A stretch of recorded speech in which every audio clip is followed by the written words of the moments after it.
sur un moyen de décarboner nos navires à l'aide de l'auxiliaire vélique. Et je tenais à remercier ces intervenants qui ont pris de leur temps, qui ont peaufiné leur présentation pour qu'elle soit adaptée aux acteurs maritimes à La Réunion. Merci donc aux participants d'être là également. Il y aura donc 3 présentations. À chaque fin de présentation, il y aura un temps d'échange. Pour faciliter les échanges, il y a la possibilité de poser des questions. Donc, pour poser des questions, il y a à côté de l'onglet du petit message un triangle, un carré et un rond.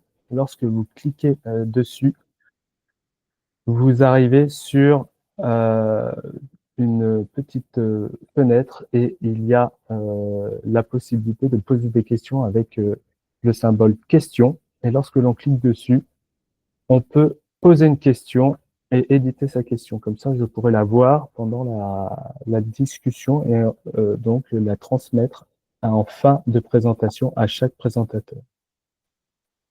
Merci.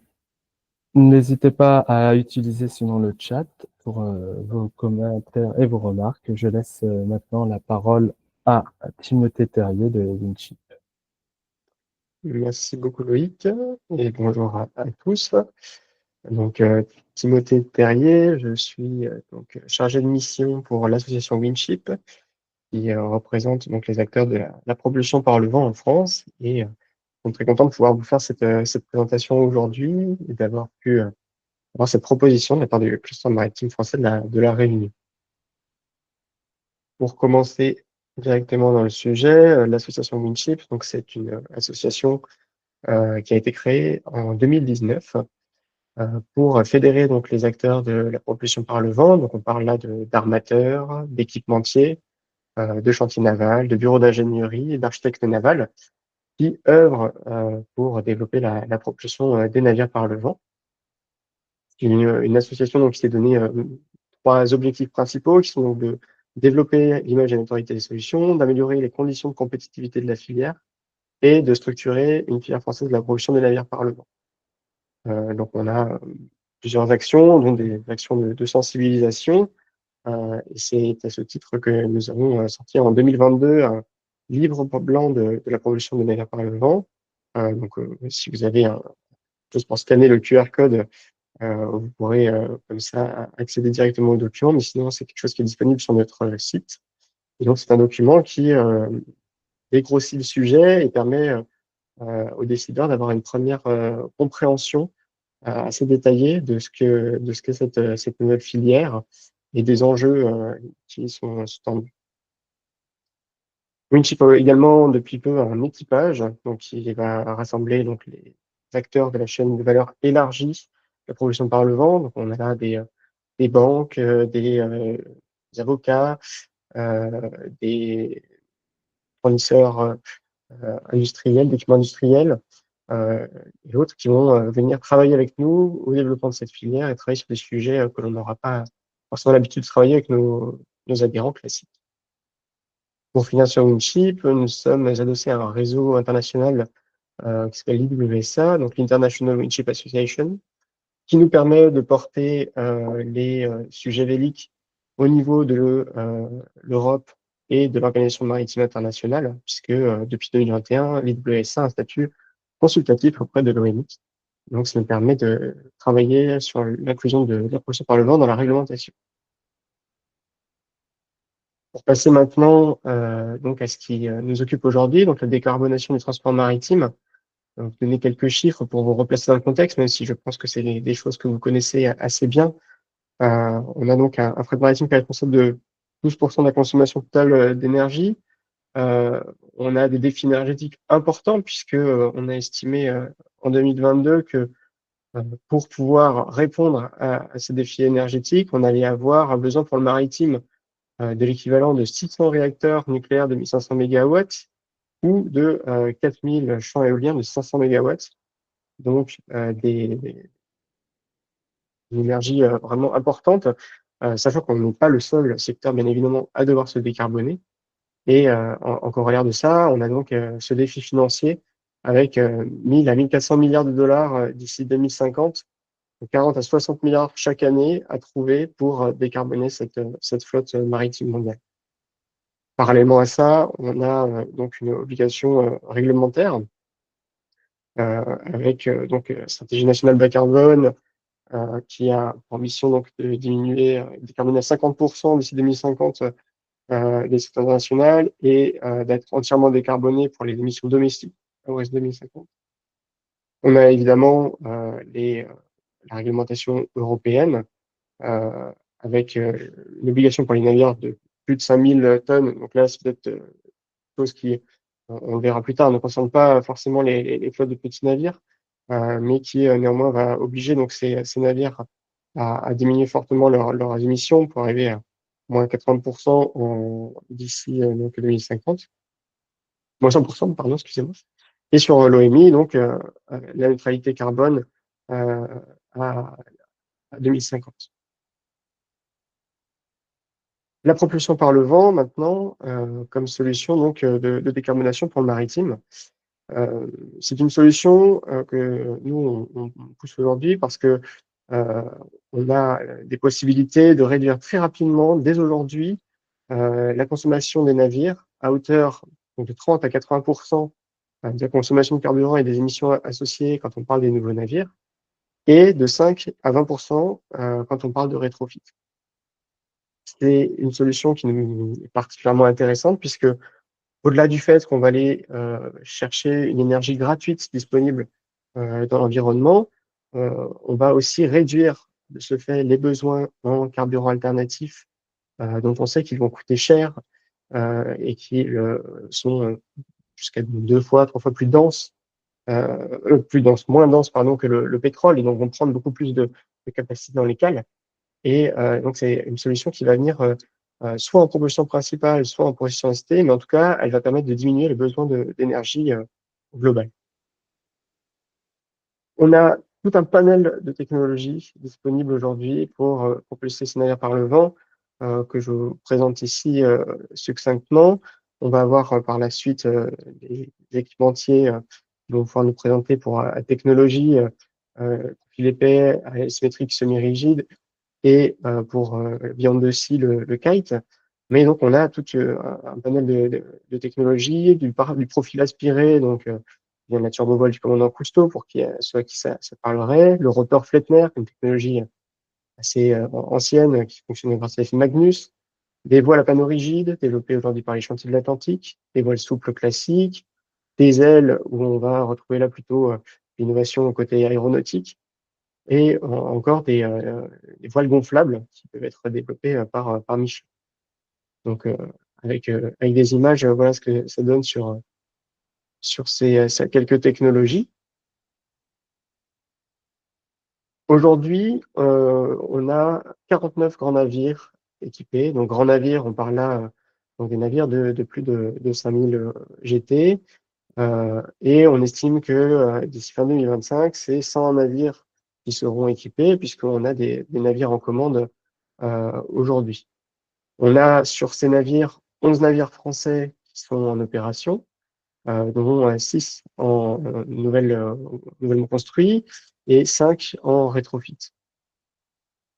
On a également une série donc de navires qui sont en construction aujourd'hui. On a notamment le Neoliner qui va arriver en 2025, un ro-ro de 136 mètres. On va avoir des navires à passagers, des navires marchands, toute une gamme donc, de bateaux qui vont bientôt arriver.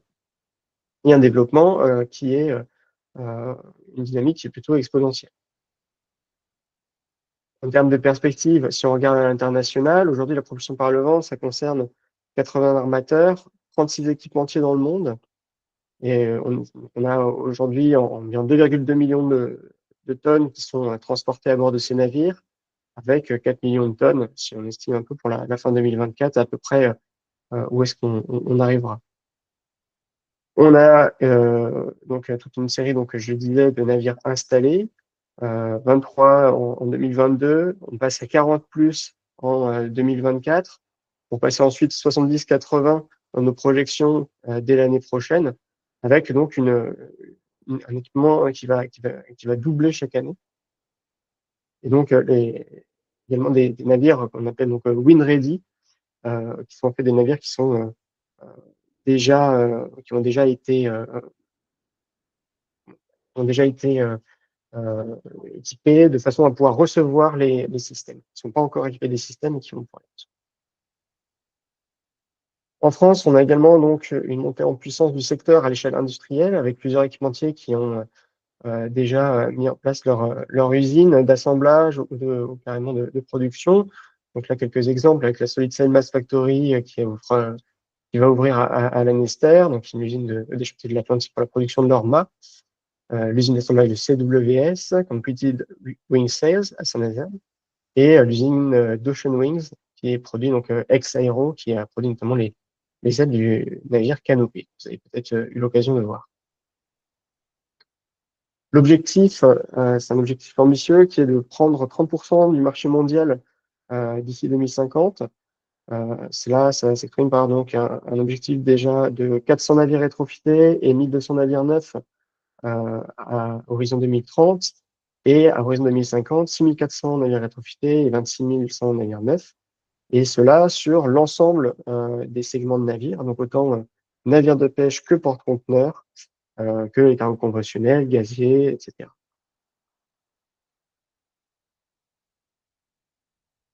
Sur maintenant le marché des petits navires, puisqu'on m'a demandé donc de faire un focus sur les petits navires. Quand on se regarde sur la, la, pardon, pour les navires de commerce, pardon. Donc, on appelle petits navires les navires qui sont compris entre 100 grosses tonnages et 500 grosses tonnages. Et quand on regarde un petit peu les statistiques, on s'aperçoit que cette navire, ça correspond à la fois à 46% de la flotte mondiale en 2022. Donc, c'est 55 600 navires et une flotte âgée qu'il va falloir soit renouveler, soit rétrofiter pour permettre donc à ces navires de rentrer dans les normes d'émissions et décarboner. Donc, c'est un marché plutôt important. Sur les navires à voile aujourd'hui, nos petits navires, on a surtout de la nouvelle construction. Et là, je vous ai mis pour illustration le Grand Sail 2, qui a une capacité de 350 tonnes, qui ont également un Grand Sail 1, donc là, qui était à 50 tonnes, le premier navire. On a le Joren AE qui navigue, lui, dans les îles Marshall, une capacité de 280 tonnes. Et un peu plus important, que là on dépasse un petit peu cette capacité, mais on reste encore sur des navires de taille intermédiaire, le trimaran donc de Vela, qui a une capacité de 1000 tonnes de capacité dans le port. On pourrait aussi citer les navires de Toth, c'est Polycargo que vous avez peut-être vu récemment, qui sont sortis des chantiers Pierry. Pour le transport de passagers, on a une offre qui est en train de se créer petit à petit. Sur ces dernières années, on a notamment SailCop et Ilien, deux compagnies qui ont lancé alors d'abord surtout en inter-île, que ce soit à destination de la Corse, avec la première expérimentation de SailCop, et maintenant avec leur nouveau catamaran Isabelle, euh, entre les Glénans et Concarneau. Ou encore donc Ilien qui va transporter des passagers entre Quiberon et Belle-Île, avec donc des problématiques particulières, puisque ces navires euh, fonctionnent toute l'année. Donc bien sûr, ils sont davantage publicités en été, mais il y a aussi voilà cet enjeu d'arriver à faire une navette qui corresponde aux besoins des Iliens qui vont utiliser ces navettes comme on prend le bus. Donc des enjeux particuliers. Finalement, je parlais un petit peu de pêche. La propulsion des navires par le vent, pardon, c'est aussi possible quand on parle de navires de pêche. Et donc, nos deux équipementiers vont pouvoir vous en parler plus précisément par la suite, mais on va avoir donc des problématiques particulières dues à ces segments de navires. Sur les navires de moins de 24 mètres, la complexité, c'est surtout réussir à avoir une réserve de stabilité suffisante. Et on a l'avantage d'avoir des possibilités sur le confort en navigation, le contrôle de la dérive possible. Et par contre, c'est des choses qu'on va pouvoir étudier quand on est sur des nouveaux navires, mais en intégrant cette problématique de jauge supplémentaire, qui est un sujet commun avec les autres technologies, puisque finalement, quand on va parler euh, de carburants alternatifs, c'est aussi donc des réservoirs plus importants et donc des problématiques assez équivalentes. Sur les navires un peu plus grands, supérieurs à 24 mètres, on a une possibilité d'avoir un peu plus de réserve et donc d'installer ces systèmes. Et on va avoir sur des navires plus importants, sur les nouveaux navires, des études et des projets qui sont en cours.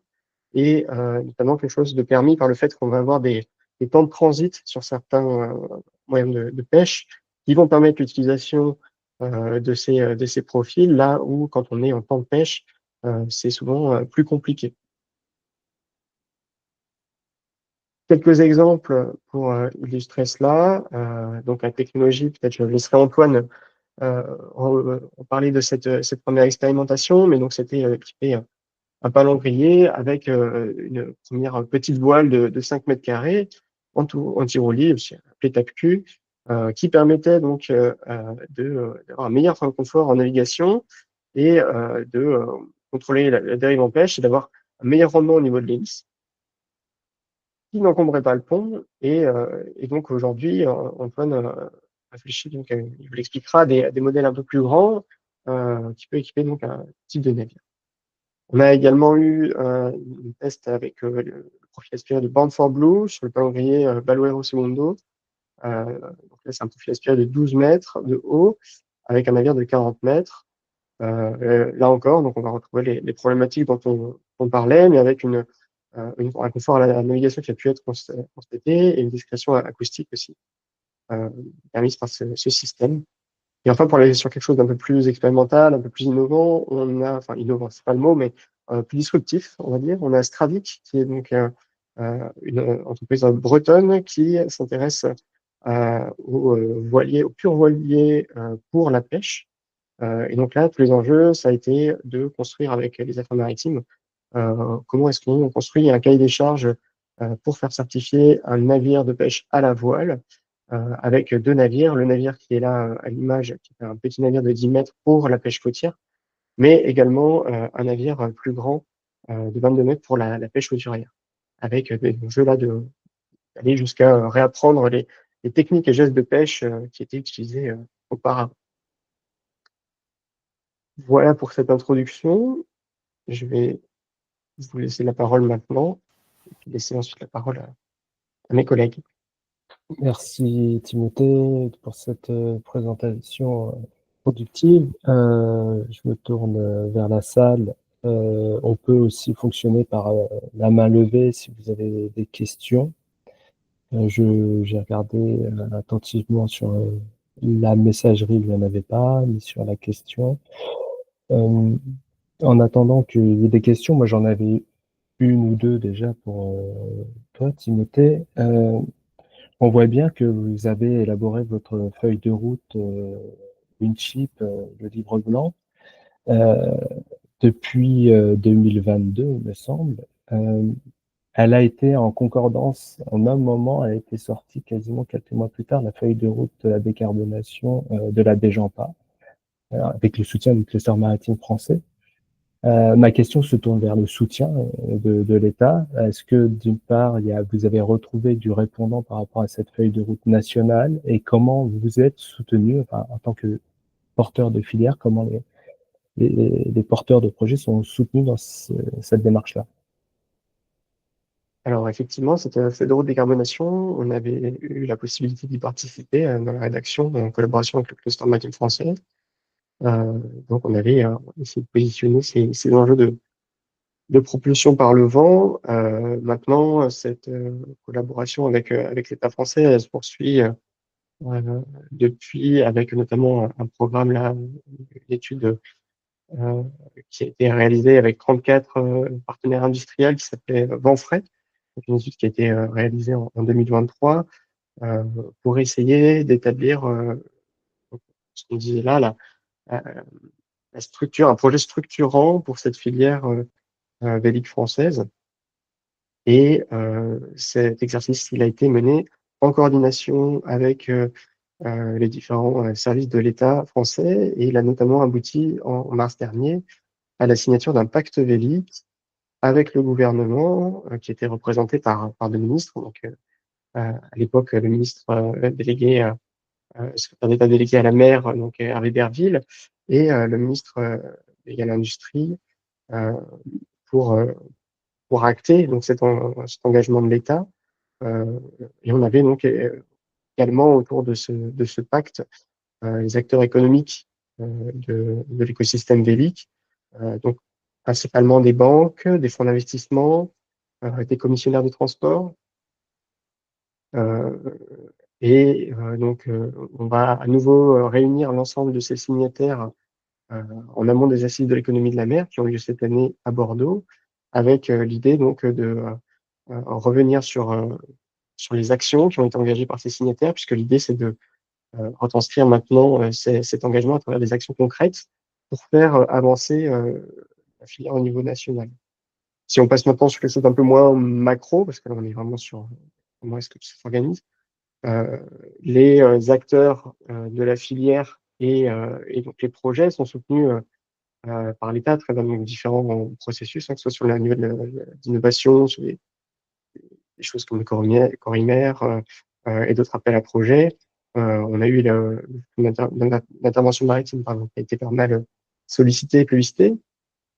Et l'idée, bah, c'est de continuer à, à faire remonter ces sujets pour qu'ils soient, bien sûr, pris en compte dans ces différents plans de financement. C'est ma réponse. Non, mais merci, merci. Donc, on attend des nouvelles, notamment alors à prochaines assises de l'économie maritime à Bordeaux. Ça tombe bien. On essaiera d'y être. Il y aura une petite délégation réunionnaise. Est-ce qu'il y a des questions? Toujours pas, n'hésitez pas. J'avais donc une dernière question, c'est est-ce que vous avez constitué un annuaire de tout cet écosystème entre des fabricants, des porteurs de projets qui peut être disponible actuellement? Pardon. Actuellement, on va avoir la liste de nos membres qui est disponible donc, sur notre site internet. Et au-delà de cette chaîne de valeur, donc un peu cœur de notre activité, on est en train de réaliser en partenariat avec les régions des cartographies des acteurs sur les territoires. Donc, c'est des cartographies qui vont être régionalisées, mais en ayant bien l'idée in fine, de pouvoir recenser ça sur notre site et que ça puisse puisse être accessible à tous. Bien, merci beaucoup, Timothée. On va pouvoir passer au deuxième intervenant, qui est donc Antoine Deblé. Oui, bonjour. Tu me reçois, tu peux allumer ta caméra. Tu as peut-être ton document à nous faire partager. Tu vois Oui, tout à fait. où ça se passe? Alors, vous me dites si vous voyez mon écran.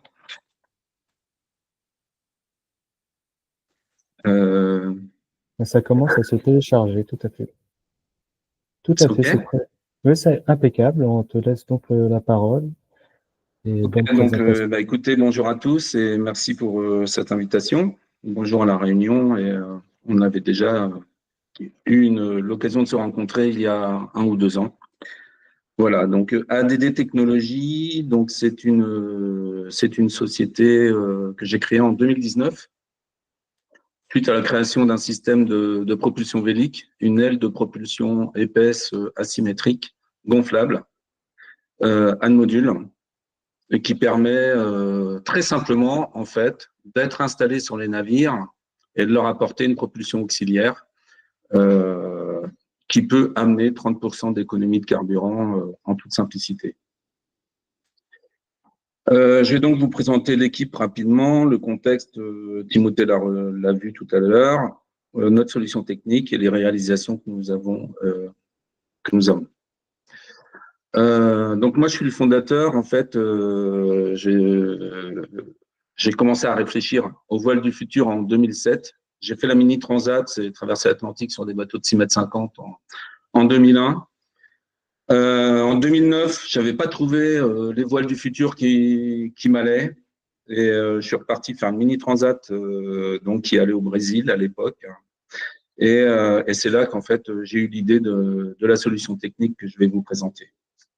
Et depuis, on va dire mon retour de la mini depuis 2010, je suis sur le sujet. Avec moi, il y a Franck Le Toublon qui est le business développeur et qui nous a permis, avec Véronique, chef de projet, de répondre à des appels à projets et notamment, nous sommes lauréats du concours Innov France 2030 en 2023. Nous avons présenté un projet de propulsion vélique pour les vraquiers en équipant leur grue de nos ailes. Et sur un projet de 2 millions d'euros, nous avons une subvention de 600 000 euros. Notre particularité, c'est vraiment de travailler avec les bureaux d'études, des armateurs, des équipementiers. En fait, nous sommes vraiment une société qui va faire des études avec ses compétences et derrière, nous allons produire. Et notre production, c'est de l'assemblage. C'est-à-dire que nous allons chercher nos produits, nos différents composants chez des sous-traitants et ensuite nous assemblons pour livrer.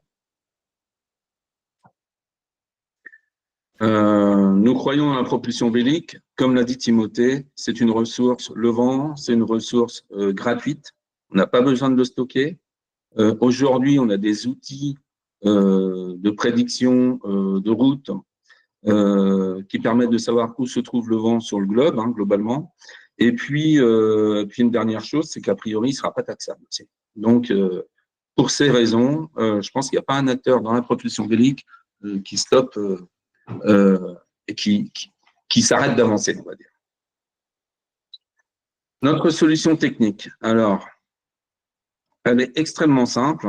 En fait, sur la Mini Transat, moi, je me suis aperçu qu'au large, et même partout sur le globe, le vent, il vient souvent et régulièrement de la même direction. Et c'est en observant ma voile, en fait, que je me suis dit, il faut combler le creux de ma voile souple et ainsi mettre de l'épaisseur. Et pour obtenir un profil d'aile d'avion. Un avion va toujours voler dans le même sens. Un bateau, des fois, le vent vient quand même de bâbord ou de tribord. Et en fait, notre système est extrêmement simple. On utilise une voile souple. Sur chacune des faces, on appose une plaque flexible. C'est moins souple qu'une voile. Et ensuite, on va venir écarter cette plaque flexible avec des vessies gonflables, ici. Et ainsi, on a mis de l'épaisseur sur notre voile souple et on obtient, en fait, une voile semi-rigide, une aile semi-rigide et qui est réversible bord sur bord, en fait, puisque nos plaques peuvent avancer et reculer. Donc, en fait, c'est le creux de la voile souple qui est le point pivot d'un bord sur l'autre. En fait, on s'aperçoit qu'il n'y a aucune pièce mécanique dans tout ça. Il y a juste un transfert avec des lumières oblongues, bord sur bord. J'insiste, et au final, le maître mot, c'est le creux de la voile souple, c'est lui le point pivot. Ça veut dire qu'en fait, mes plaques, elles peuvent avancer et reculer. Ça veut dire en fait qu'il n'y a aucune contrainte dans le système. Souvent, on essaie de passer en force avec la nature. Ici, en fait, on est beaucoup plus proche d'une aile d'oiseau qu'une aile d'avion. Et le fait qu'il n'y ait pas de tension, il n'y a pas de fatigue, il n'y a pas d'usure. Je pense que c'est vraiment important. Il ne faut pas oublier que le vent, ce n'est pas grand-chose. Si on parle aux ingénieurs, le vent, entre l'eau et le vent, la différence de densité, c'est 800. Donc, autant dire que le vent, si on arrive à le maîtriser, il va propulser grâce à la forme du profil, mais par contre, il n'y a pas d'usure. Il faut qu'on ait aussi une aile qui ne faceille pas. Et avec nos plaques en polymère, nos ailes ne faceillent pas, même dégonflées. Alors, comment ça marche? Faudra aller voir la vidéo sur le site. Là, j'ai mis je suis sorti du PowerPoint et du coup, il n'y a plus la vidéo. Nous, on navigue depuis 2013. On a des prototypes sur l'eau. On a validé des impératifs, l'impératif que vous demandez de durabilité du produit.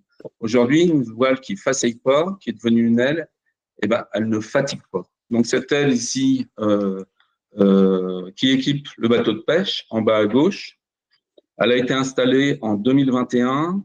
Là, le pêcheur a arrêté de pêcher, mais il n'empêche qu'elle a été exploitée pendant 3 ans. Normalement, avec une petite voile souple, il faisait 1 année d'exploitation. Nous, on n'a constaté aucun signe de fatigue.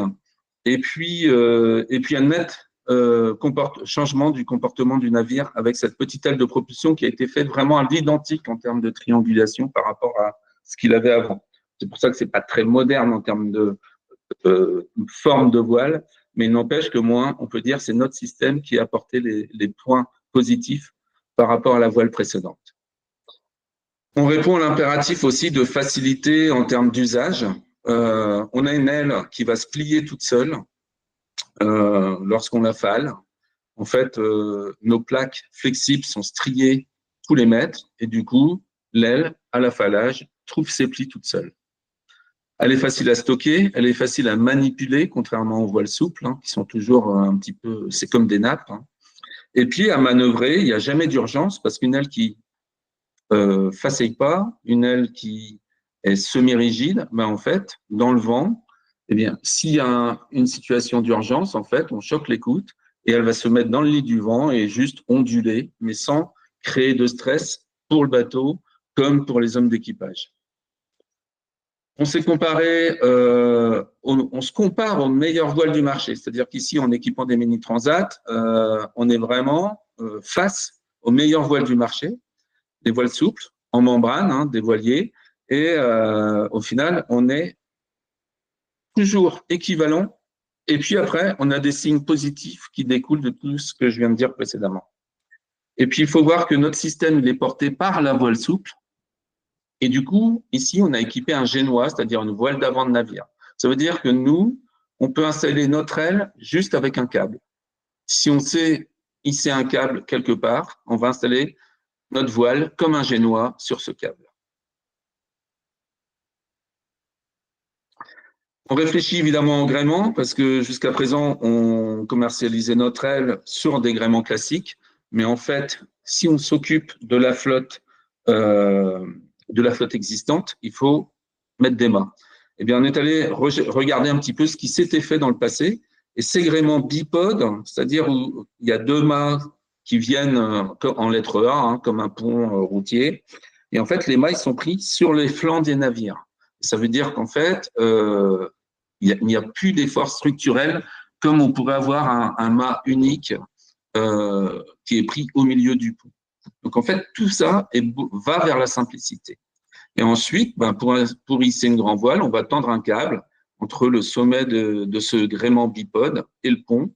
Et on pourra hisser notre grand voile, comme on l'a vu pour un génois, sur ce câble pour l'utiliser comme grand voile. Et puis, rien ne nous empêche devant de mettre aussi un câble d'étai pour hisser un génois. Et du coup, on revient à des gréements et des systèmes de propulsion vélique complètement optimisés et qui peuvent se comparer facilement, en fait, aux meilleurs navires à voile du marché aujourd'hui. Si on regarde par rapport à la concurrence, notre système, on revendique du low-tech. Donc, en termes de prix, une voile souple à laquelle on a apporté un carénage, c'est relativement simple à produire. Je disais que tout à l'heure, c'était de l'assemblage. Tout ça, je le dis en fait parce que vous êtes à La Réunion, vous êtes loin. Donc, il faut penser aussi économie. L'installation, on l'a vu, avec des gréements extrêmement simples pris sur les pavois des navires. En fait, c'est facile de mettre un mât aujourd'hui, contrairement à ce que va dire tout le tissu actuel de la voile classique existante. En termes de durabilité, on a répondu à l'impact, aux critères de durabilité avec le bateau de pêche. On a testé à la pêche. Encore une fois, une aile qui ne faceille pas, mais qui sait aussi prendre sa forme dans le vent. Eh bien, c'est une aile qui ne vieillit pas. En termes de maintenance, en fait, notre aile, c'est 3 composants. Et après, on est sur des mâts relativement classiques. Donc, en termes de maintenance, c'est très facile à réaliser, et j'ai envie de dire, par l'équipage. Et en termes de performance, on est les seuls du marché à se comparer aux voiles classiques du marché, réalisés en membrane, sophistiquées, qui viennent de la chimie et qui sont souvent produites dans des pays à main-d'œuvre à bas coût. Voilà. Donc, on a une solution low-tech, mais qui est déjà au niveau des meilleures voiles sophistiquées du marché. On a établi un certain nombre de partenariats où on a déjà travaillé avec des fournisseurs locaux. Ce que j'ai envie de dire, c'est qu'en fait, on est sur des fournisseurs locaux qui n'ont rien d'exceptionnel. C'est des PME, des PMI qui, comme je pense, on peut rencontrer à La Réunion. Ce qu'il faut voir, c'est qu'il y a encore 2 ans, la perception de la mise en place de voiles, de la propulsion vélique sur les navires du maritime ou de la pêche des bateaux de travail, il y avait encore des appréhensions. Aujourd'hui, ça commence à être acquis, enfin c'est acquis. Et aujourd'hui, c'est vraiment le retour sur investissement des produits qui est l'avenir en fait de nos solutions.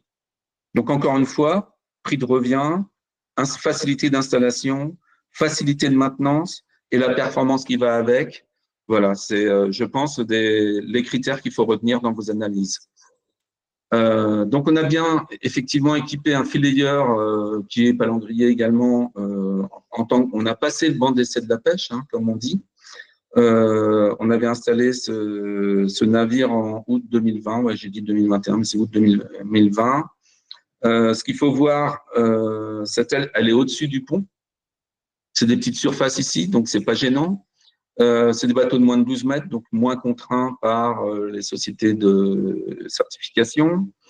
On a refait ce qu'il avait avant, hein, donc au final, pas de souci. Personne s'en occupe de cette aile. Elle est tout le temps dans l'axe.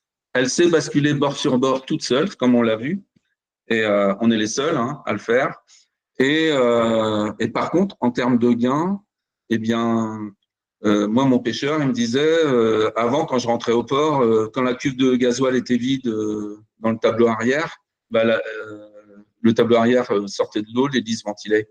Là, plus jamais. Il a toujours de l'appui. Il y a moins de roulis, moins de tangage, une meilleure tenue à la mer, puis surtout, en pêche, un bien meilleur contrôle de la dérive du bateau. Les châteaux, ils sont souvent à l'avant. Et du coup, il y a un déséquilibre dans la dérive et ça dérive en crabe. Ici, on a rétabli en fait la trajectoire de dérive. Donc, on reprend moins la trajectoire en remettant une poussée mécanique. Et du coup, tout ça, ce sont des gains significatifs de consommation et qui permettent d'amortir rapidement en fait des solutions simples. Comme je l'ai dit, on s'est comparé aux meilleures voiles du marché. Cette grand voile ici équipée, on voit bien les plaques ici qui font de l'ombre. Et en fait, ce bateau, il avait fait les Açores, puis la Mini Transat, une voile encore qui ne façaille pas, où il n'y a jamais d'urgence, il n'y a pas de fatigue. Et puis c'est une solution, encore une fois, sans contrainte, sans tension. Alors, on était lauréat du concours France 2030 avec ce projet qu'on a réalisé avec Louis Dreyfus Armateur. On a réalisé avec eux et le numéro 1 mondial de fabricants de grues, MacGregor, ce projet, une étude de faisabilité pour laquelle on a obtenu un Approval in Principle avec Bureau Veritas. Donc, on sait réaliser aujourd'hui chez Ad Technologies ce type de grand projet. Et on a obtenu un financement avec le concours Innov France 2030 et tout ce projet nous a permis de nous structurer pour répondre à vos besoins demain. Aujourd'hui, ce projet, on est toujours en discussion finale avec un armateur pour tester une première grue équipée d'une aile en 2024-2025. On a l'habitude de travailler avec Piriou, récemment avec Ocea, avec lesquels on a vraiment creusé un projet d'équiper un bateau de travail avec un gréement bipode, un bateau de la flotte existante. On répond aux différents appels à projets, appels à manifestation d'intérêt.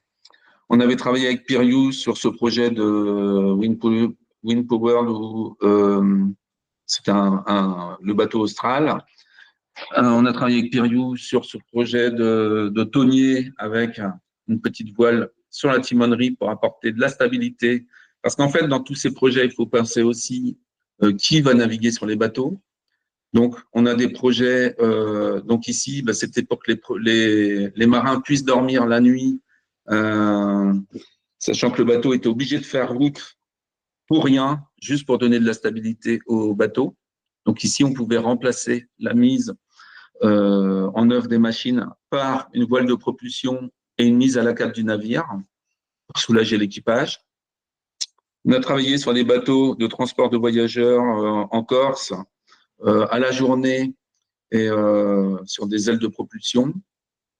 Voilà, on est en contact pour éventuellement équiper des bateaux comme Vela ou Toth.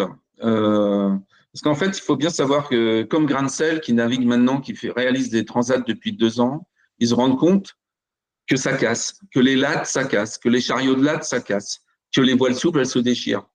Et en fait, avec un profil épais, c'est un volume qui a pris sa place dans le vent. Et du coup, tout est beaucoup plus smooth.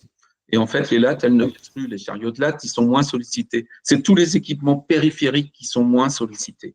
Donc, ça prend du temps, mais au final, quand les projets commencent à naviguer, ils se rendent compte que ce qu'on fait, c'est bien. On a des projets avec ici des bateaux d'expédition dans les glaces. Normalement, ça devrait naviguer en 2025. Et pareil, pour de la propulsion vélique, l'économie de gasoil, de la stabilité, pour le confort de l'équipage et le confort des scientifiques, souvent, qui sont à bord et qui ne sont pas forcément des marins. Voilà pour ma présentation. Je vous remercie. Je ressors. Hop. Merci beaucoup, Antoine. J'espère que je n'ai pas dépassé le temps imparti, peut-être un petit peu.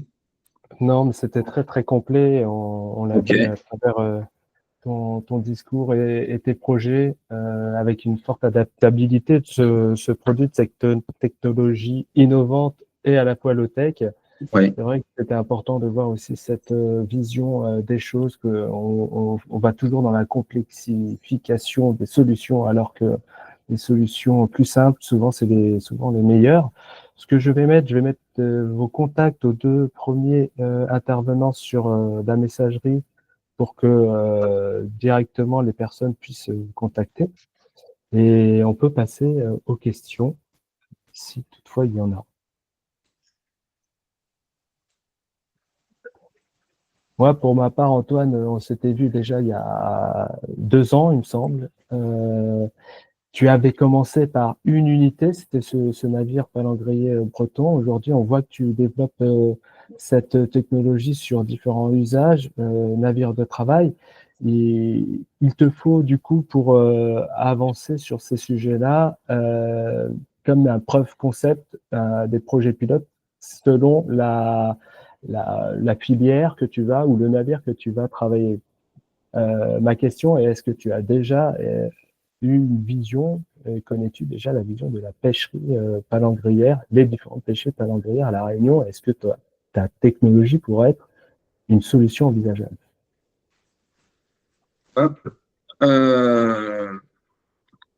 Oui, la propulsion vélique est envisageable pour la pêche à la palangre, déjà pour aller sur les lieux de pêche et ensuite pour mettre la palangre à l'eau. Sur la flotte existante, je pense que notre gréement bipode, il est vraiment adapté. On est sur des solutions simples, en fait, marines, et encore une fois, où l'usage il y a une barrière à franchir, en fait. Nous, on a dérisqué la pratique. C'est-à-dire que demain, vous allez pêcher la palangre dans le sud, dans le Grand Sud. Une voile épaisse, c'est une voile qui a du volume. On a posé un volume dans le vent. Et un volume, c'est pas une feuille de papier qui va battre ou une feuille d'arbre qui va battre dans le vent. C'est en fait, il y a un profil que le vent va contourner. Et à partir de là, je sais que c'est des environnements rudes, mais à partir de là, il n'y a pas forcément des situations d'urgence par rapport à l'aile à gérer. On a le temps. On a le temps. En fait, nous, on a donné le temps. On a donné du couple au moteur vélique. C'est ça qu'il faut retenir. Et à côté de ça, c'est une aile qui est semi-rigide. Donc, elle est capable de s'auto-réguler toute seule dans le vent, contrairement à toutes les voiles rigides qu'on voit sortir aujourd'hui, qui ont le même profil pratiquement de haut en bas, avec quelques volets derrière. Et du coup, leur rendement est nettement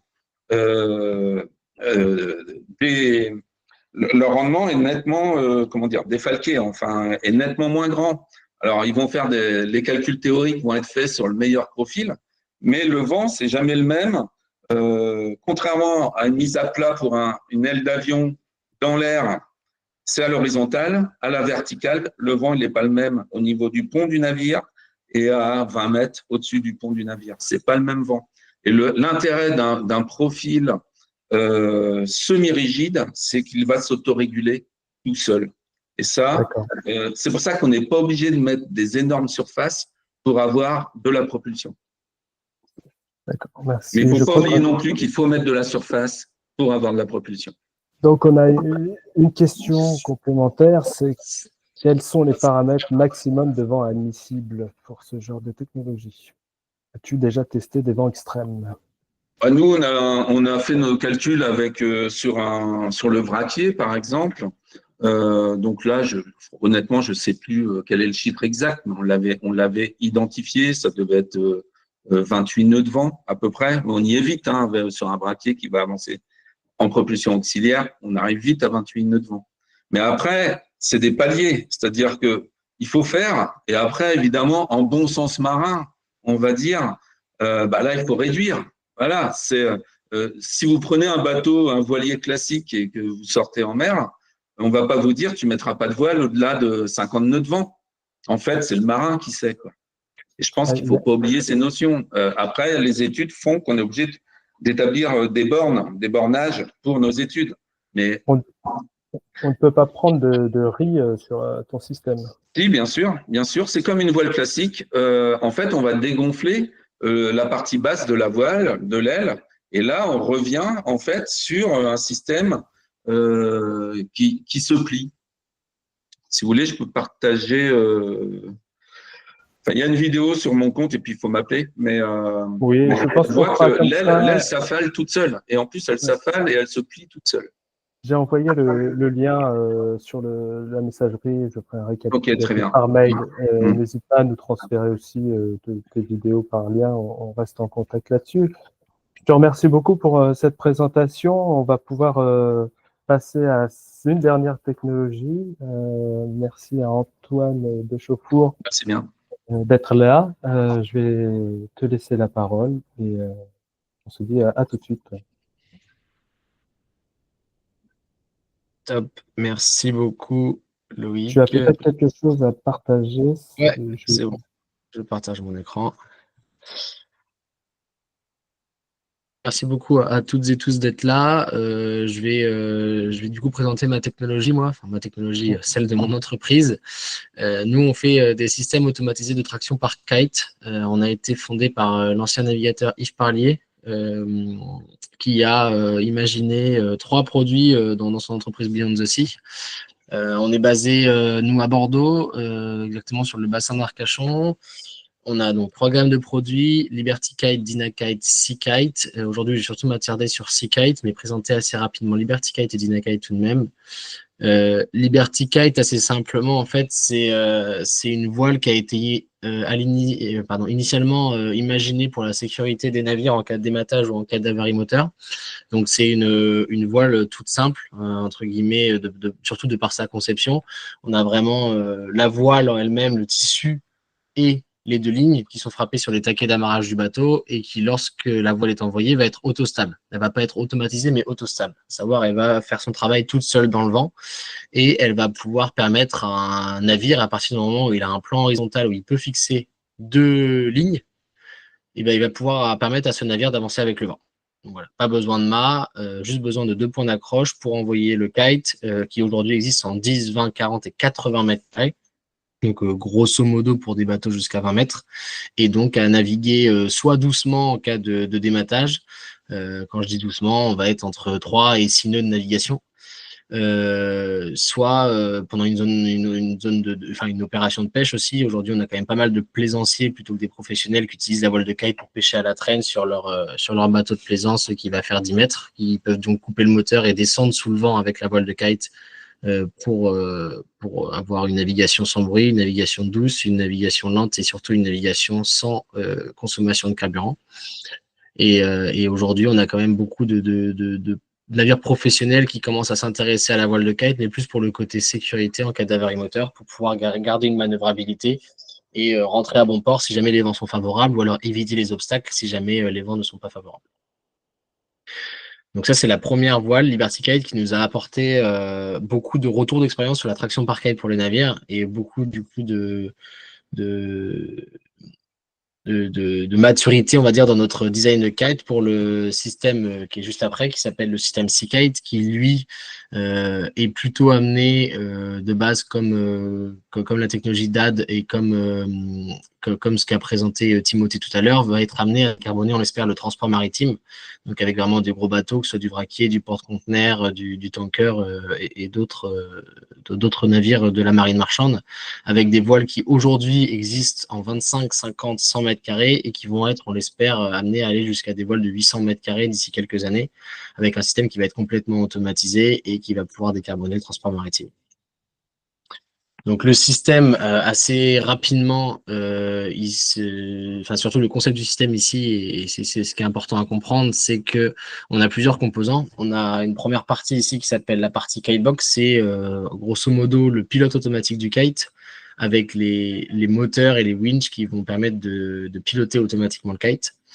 Ensuite, on a la partie platine de renvoi, qui est la partie structurelle du système, là où on a besoin d'avoir du renfort structurel sur la plage avant du navire, parce qu'elle va transmettre à peu près 80% des efforts du kite vers le bateau, sachant que le kite est dimensionné pour tirer jusqu'à 100 kg par mètre carré. Donc, par exemple, une voile de 50 mètres carrés, ici, on aurait besoin que ce soit renforcé à 5 tonnes pour pouvoir transmettre les 5 tonnes du kite vers le navire. Ensuite, on a le mât de lancement qui, lui, nous sert juste à dégager le kite des turbulences générées par la superstructure pour l'envoyer. Donc, il n'est pas du tout structurel parce que même quand le kite est en tête de mât pendant la phase d'envoi, toute la traction passe par la platine de renvoi. Et donc, le mât, il est jamais standardisé, il est toujours pensé avec l'armateur. Et il peut être télescopique, rabattable, escamotable. Il est très léger, pas très grand. Par exemple, sur notre catamaran démonstrateur, par une voile de 50 mètres carrés, le mât, il fait seulement 7 mètres de haut, il pèse 11 kg. Donc, assez facile à enlever après la phase d'envoi si jamais on n'a pas envie de le garder. Et puis, le kite en lui-même. Donc, ce qui est important à comprendre dans le principe général du système, c'est que en système à ponter, on a seulement le pilote automatique, la platine de renvoi et le mât. Et en l'air, on a le kite et les lignes. Donc en l'air, on n'a que du kite et des lignes qui valent un peu moins de 5% du prix du système dans les grandes lignes. Et aussi, ce qui est très important, c'est que le point de tir, il est sur le pont du bateau, au niveau du pont du bateau. Ou alors, on va dire un maximum 70 cm au-dessus du pont du bateau. Donc, dans le cadre de la pêche, ça offre un réel avantage qui est au niveau de la réserve de stabilité du navire, qui, même si ça va forcément avoir un petit impact sur la réserve de stabilité, ça va être un impact assez amoindri pour des navires du moins en rétrofit qui sont déjà un petit peu short, on va dire, dans ce critère-là. L'avantage du kite, il réside dans le fait de pouvoir avoir un vent qui va être plus haut, qui va être plus fort, et surtout, il peut générer son propre vent apparent, le kite.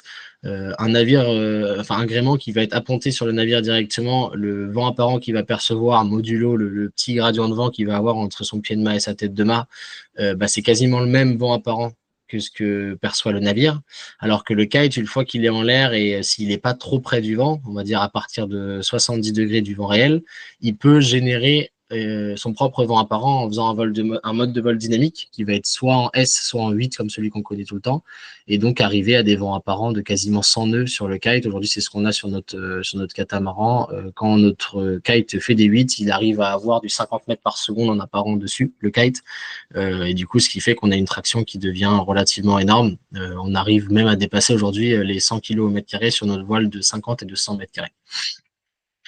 On a plusieurs modes de vol du coup pour envoyer le kite. Le premier, c'est le mode de vol drapeau, quand le kite est en tête de mât, en dehors des turbulences qui sont générées par les superstructures. Et c'est vraiment juste une phase transitoire entre le kite qui est gonflé sur le pont du bateau et le kite qui passe dans ce mode de vol qu'on appelle le mode bird. Ça, c'est un mode qu'on a breveté et déposé pour pouvoir envoyer et récupérer la voile en toute sécurité et surtout automatiquement.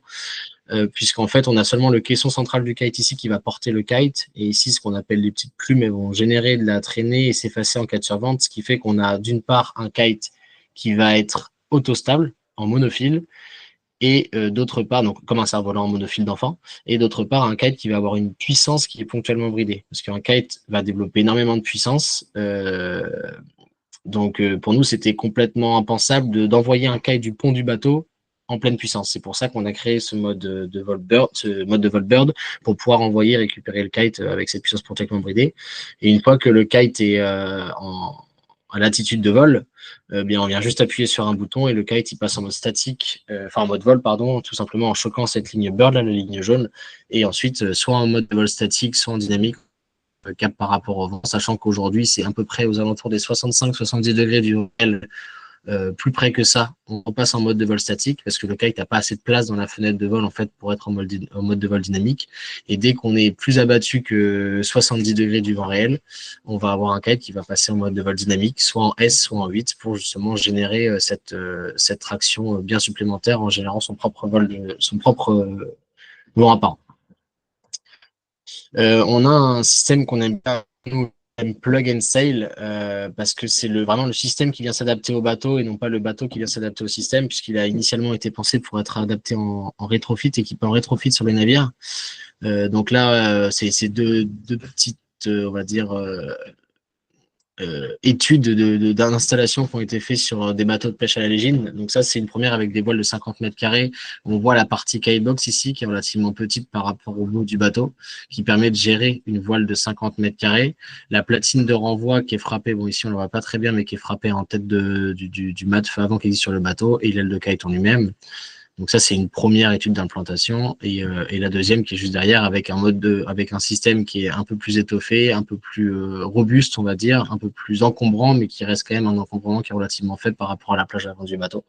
Donc là, on parle quand même de bateaux qui font entre 60 et 70 mètres de long. À savoir que le premier système que j'ai présenté ici, on a déjà fait des études sur des plus petits navires de pêche qui sont à partir de 18 mètres, entre 18 et 30 mètres, et qui permettent déjà de faire des fuel savings assez conséquents sur des bateaux qui notamment pêchent quand ils peuvent au large de la Réunion, ou sinon qui vont plutôt dans le canal Mozambique dès que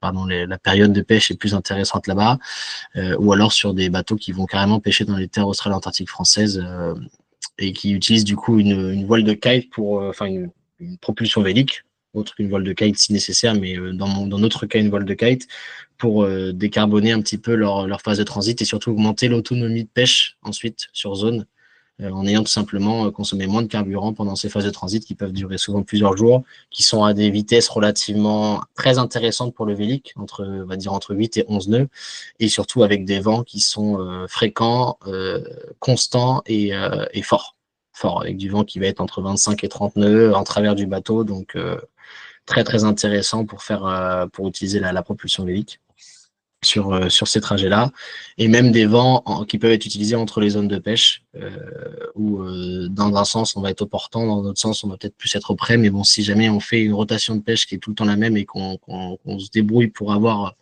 les transits entre les zones de pêche au portant, et même dans ce cas-là on peut utiliser le système vélique et dans notre cas le kite pour encore une fois réduire considérablement la consommation de carburant sur ces opérations-là.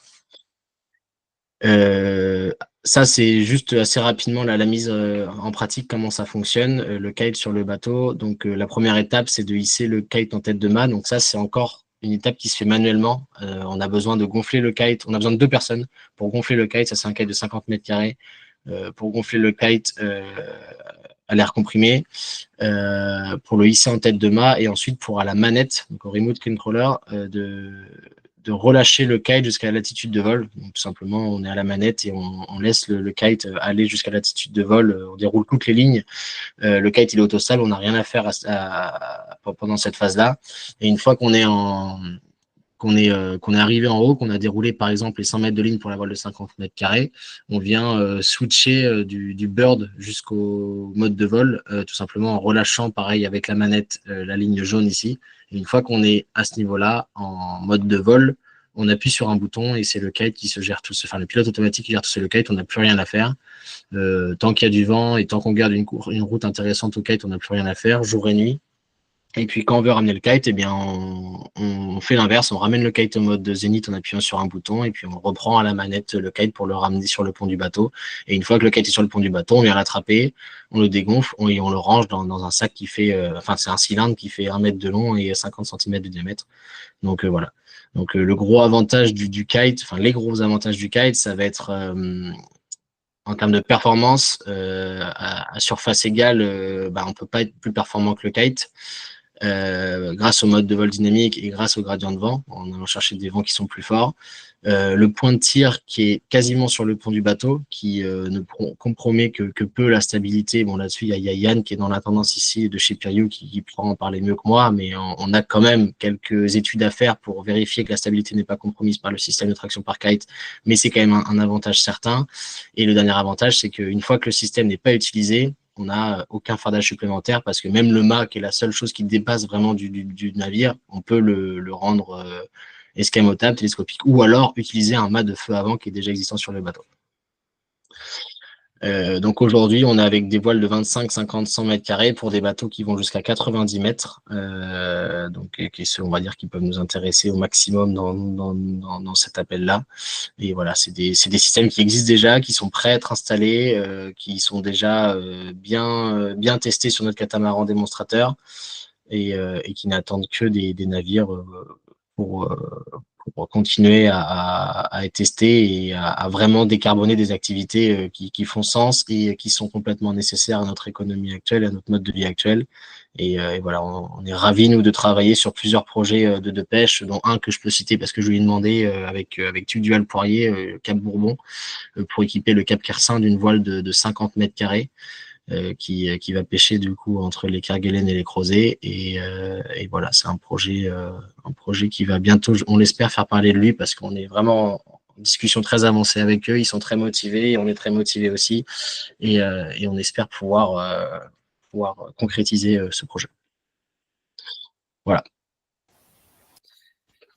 Merci Antoine.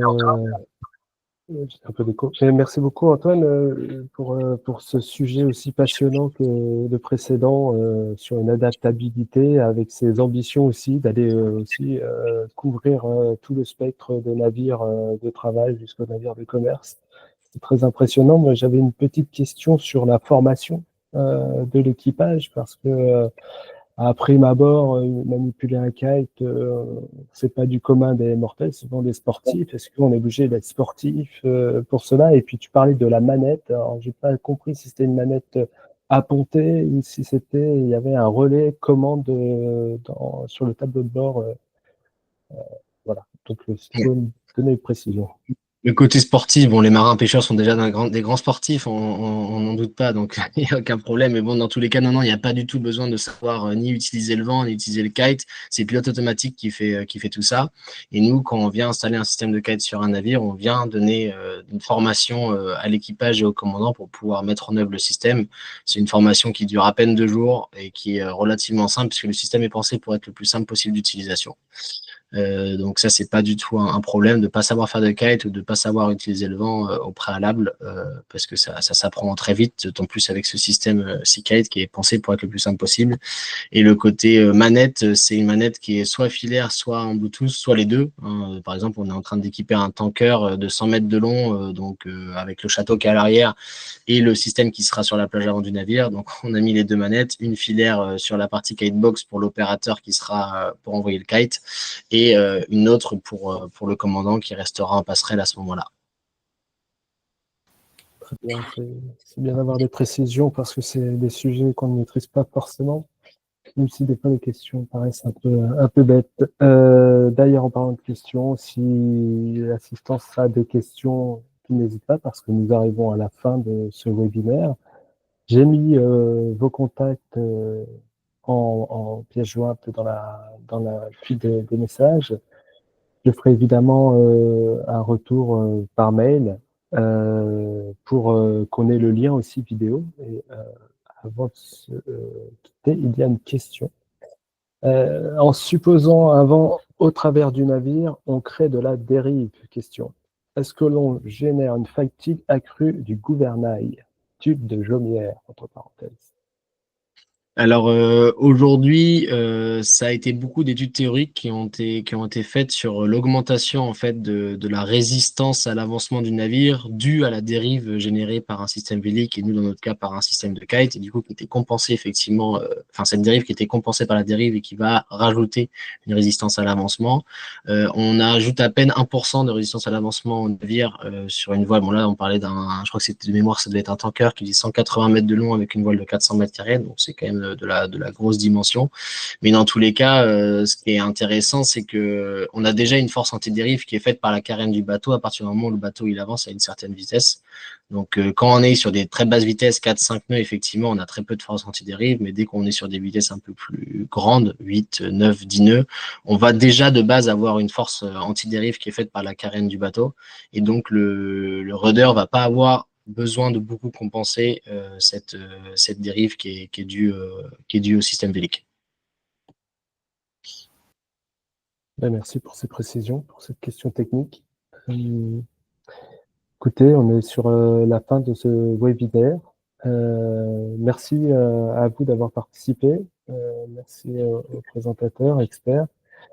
J'espère qu'on se verra bientôt. J'espère en tout cas que vous aurez le succès attendu à vos technologies pour le développement d'une filière plus décarbonée. J'avais peut-être un dernier point, c'est quels sont les prochains rendez-vous à part les assises de l'économie de la mer auxquels nous pouvons voir vos technologies et en tout cas les avancées.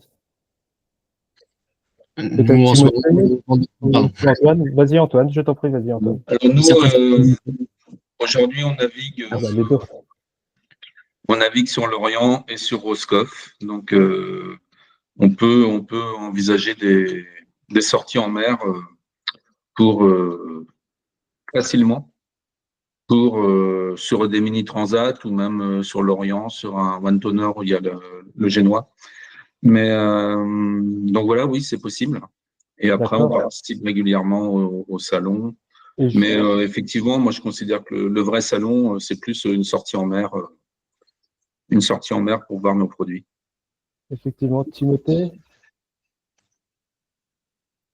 Oui, non, moi je peux que vous conseiller de venir à la prochaine édition du Salon Wind for Goods qui aura lieu le 19 et 20 juin 2025 à Saint-Nazaire. Ça fait un peu loin pour vous. Mais néanmoins, c'est donc le grand rassemblement des acteurs de la propulsion par le vent, avec un salon qui grandit d'année en année, qui a maintenant une vocation internationale, et où tous nos équipementiers sont présents pour montrer leurs produits et on a la possibilité de parler propulsion par le vent sur 2 jours complets. Donc, je vous invite à venir. Merci Antoine. Un dernier mot peut-être, Antoine de Chauffour, pour la fin. Nous, en ce moment, on est au village de départ du Vendée Globe où le kata est et on peut faire des démonstrations. Sinon, on sera aussi au Match Trade à Amsterdam fin novembre. Bon, les assises évidemment. Et puis, on a hâte d'être au salon Wind for Goods qui avait été fort utile pour l'édition passée. Qui est parti. On les remercie pour ça. Et donc, effectivement, je pense que Wind for Goods, c'est une très bonne opportunité d'avoir un panel de tout ce qui existe aujourd'hui et de ce qui peut être applicable ou non à la pêche. D'accord. Eh bien, merci. On vous souhaite une bonne continuation et puis une bonne après-midi à vous. Merci à tout le monde. Merci à tous. Merci beaucoup. Merci Loïc. Au revoir.